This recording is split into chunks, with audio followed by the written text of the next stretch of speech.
And what advice would you give to parents who say, why didn't my child tell me this was happening?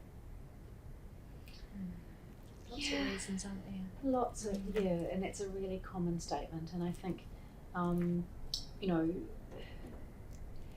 this is a really hard thing to talk about, and so there are lots of reasons why young people, or people of all ages, don't talk about this, and I think some research has been done that shows, in New Zealand it said it's on average 16 years between something happening and people telling, and that means some people never tell, some people tell straight away, and some people, varying degrees for lots of different reasons, tell at different stages.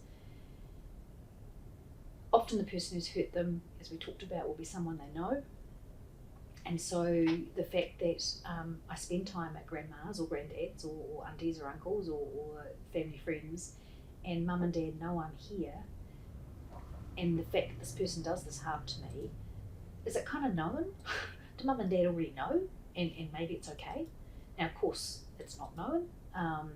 But, if I've got my hand in the cookie jar down the other end of the house and mum yells out and says, "Oi, wait for dinner," how does she not know that Uncle Johnny's got his hand down my pants?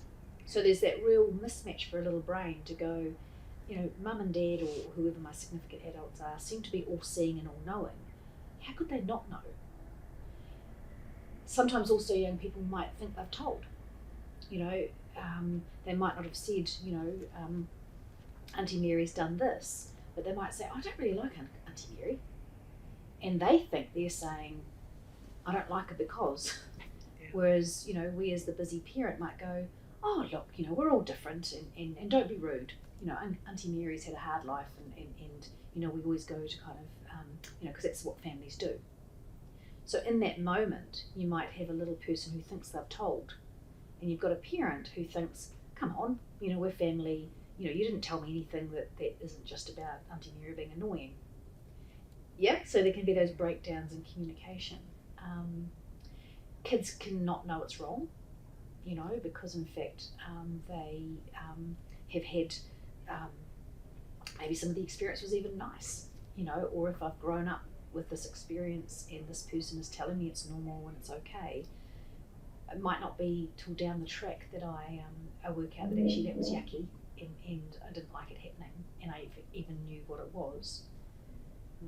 Some kids don't want to hurt their parents' feelings, that if I say this then it's going to really upset, or mum might get angry, or dad might get upset, or I might be in trouble.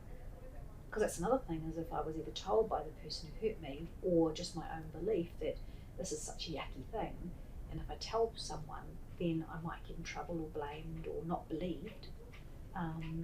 So there's a lot of those reasons why, and it's probably more normal than not that kids might find someone else to tell, or if they do tell, they might tell in bits. Yeah. Would you anything to that, Sam? Yeah, I'm thinking that sometimes children can be threatened, that they've they're not allowed to tell. They can be they could even be threatened with violence, or that your parents are going to be taken away from you, or your parents are going to go to jail because this has happened, or I'm going to go to jail. So again, sort of using that that special relationship potentially, if that's been built up in a grooming process. So they can be fearful of, that then they're going to cause this huge thing to happen. And if it's within family, it will be, dad could be sent to prison or mum could be sent to prison. Or maybe, mum and dad or mum and stepdad are having a lot of issues at the moment. Mum's actually not that well. I don't want to add burden here by sharing this.